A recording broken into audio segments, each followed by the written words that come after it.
आज मैं बात कर रहा हूं कि अच्छी स्कूल और अच्छे शिक्षक के बारे में। सोसाइटी का मानना यह है कि अच्छी विद्यालय वो मानी जाती है जहां इंग्लिश की अच्छी पढ़ाई होती है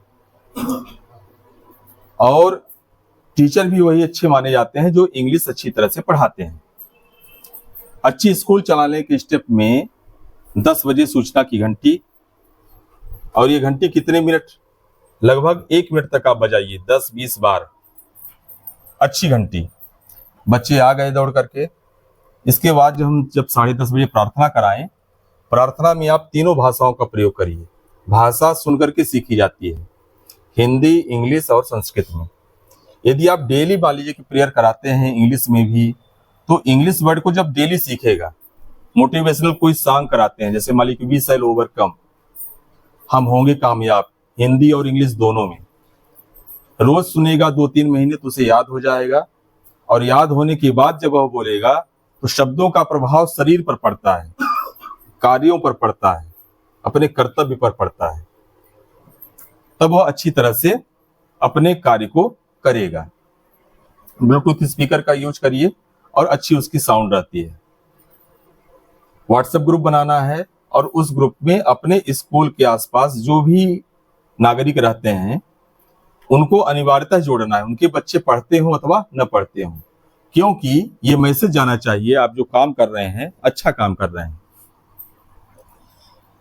जैसे ही आप पढ़ाना शुरू करेंगे स्कूल में उन बच्चों को, कभी भी आप ये मत बोलिए कि आओ हम तुमको कक्षा में पढ़ाते हैं।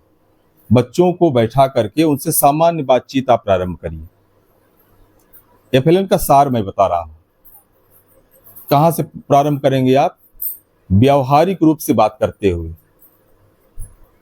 आज भोजन कौन करके आया है, क्या क्या खाया है, कितने लोग नहा करके आए हैं, क्यों नहीं नहाए हैं, स्वच्छता का संदेश उसी बीच हम दे लेंगे।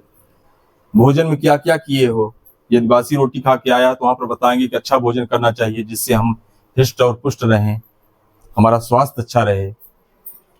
फिर इसके साथ साथ उन बच्चों का स्पर्श यदि हम करें, उनके कभी सिर पर हाथ फैलाइए तो अपनत्वता का भाव जागृत होगा। और जिस दिन अभिभावक और बच्चे आपको अपना मानने लगेंगे तो तब जाकर के आपकी बात को अच्छी तरह से ग्रहण करेंगे, और जब आप कहेंगे जो कुछ भी सीखने के लिए सीखना शुरू करेंगे। कक्षा जैसे ही प्रारंभ करते हैं तो आप टीपीआर, रेडीनेस वीक, पहले एफएलएन में ही है। रेडीनेस वीक क्या है? पढ़ने के लिए तैयार करना। कहां से तैयार करेंगे? पूर्व ज्ञान से। रोज किसी भी कक्षा के प्रारंभ में 10 मिनट बच्चों से आप व्यवहारिक बात करिए, टीपीआर कराइए। TPR means total physical response. Total physical response.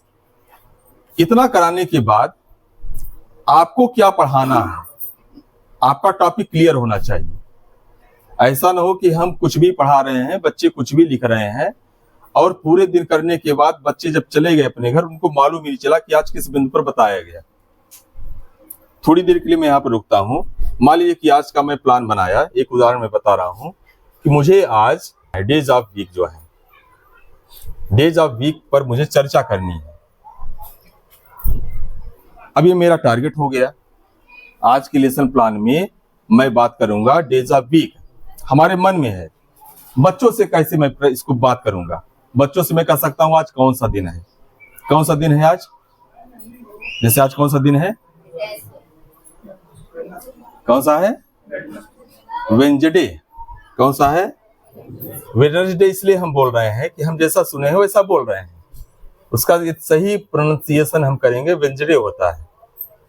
अब आज का दिन पता चला, फिर बच्चों से बात करेंगे कल कौन सा दिन था, आगे कौन सा दिन आएगा, इसके 2 दिन पहले कौन सा दिन था।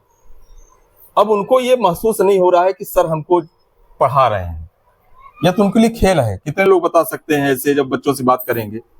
मान ली कार्ड यदि आप बनवा लिए, एक बच्चे का नाम रख दिए संडे, एक का मंडे, एक का Tuesday, Wednesday, Thursday, Friday, Saturday, इस तरह से।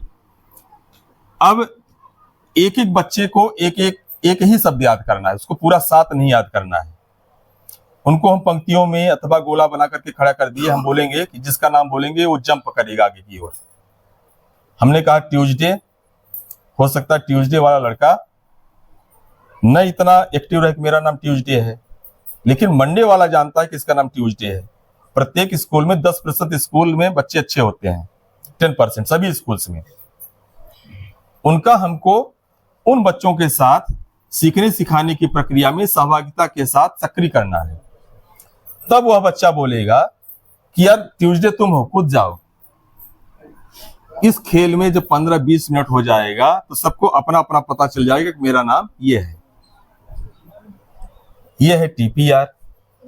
इसके बाद फिर आप लिख करके उच्चारण करा करके आई डू, पहले टीचर पूरा पढ़ करके बताएं, फिर वी डू, टीचर बोले, फिर बच्चे बोले। इतना कराने के बाद लास्ट में हम क्या करेंगे, जब स्कूल की छुट्टी होने लगे, ध्यान दीजिए कि आपको होमवर्क जरूर देना है। और होमवर्क वही देना है जो हम पूरा दिन पढ़ाए हैं, और पढ़ाइए भी उतना ही जितना बच्चे सीख जाएं, ज्यादा नहीं पढ़ाना है। सिलेबस को छोटा कर लीजिए, टॉपिक का डिसाइड कर लीजिए अपने मस्तिष्क में। आप टीचर्स डायरी में लिख लीजिए कि आज के डेट में मैं इस टॉपिक पर पढ़ाने वाला हूं, तो आपका उस डे का प्लान तैयार है। आप भी परेशान नहीं हो रहे हैं, कितनी मोटी मोटी पुस्तकें, इतना ज्यादा सिलेबस, मैं कहां से शुरू करूं, कहां तक पढ़ाऊं, क्या करूं, कुछ भी नहीं। आज मुझे केवल यही टॉपिक पढ़ाना है, फिक्स है हमारा टॉपिक। अब उस टॉपिक को कैसे पढ़ाना है, उसके लिए सभी शिक्षण विधियों का यूज करना है। एस्केप फोल्डिंग ये तो शब्द है, लेकिन I do, we do, you do तो कक्षा में वैसे भी हम पहले भी कराते थे, आज भी कराना है, इसके आगे भी कराना है। आई डू क्या है? आई डू है बच्चे किस तरह से पुस्तक को पढ़ें, बच्चे कैसे सीखें, कैसे लिखें, उसको हम करके बताएं। हम बच्चों से अपेक्षा करते हैं कि बच्चे की लिखावट अच्छी हो, राइटिंग अच्छी हो, तो बोर्ड में जब हम लिखें तो अच्छी लिखावट लिखें, आई डू है।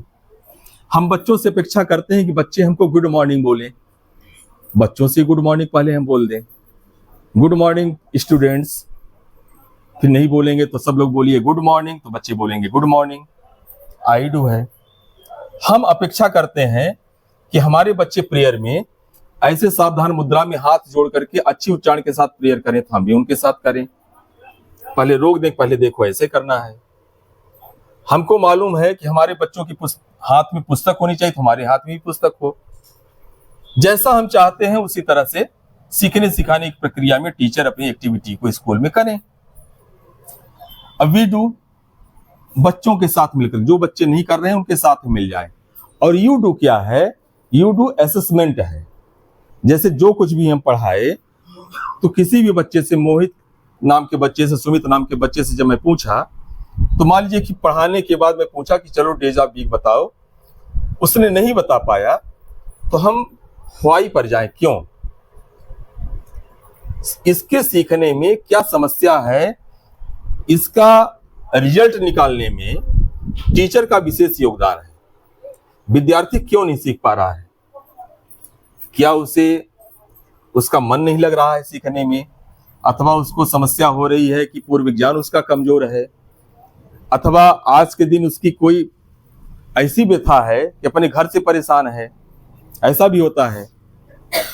कॉर्पोरल पनिशमेंट टोटली प्रोहिबिटेड, क्यों? बच्चों को दंड नहीं देना चाहिए। स्कूल में विद्यार्थी आया, मैं होमवर्क दिया था, पूछा, नहीं बना तो 2-4 छड़ी लगा दिया, रीजन पर नहीं गया, क्यों नहीं याद किया था।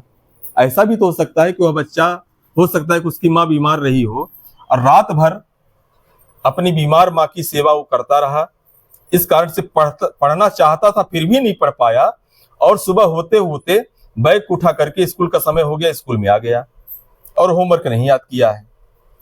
हो सकता है घर की परिस्थिति इसकी इस तरह से न हो, कुछ काम को कर सके।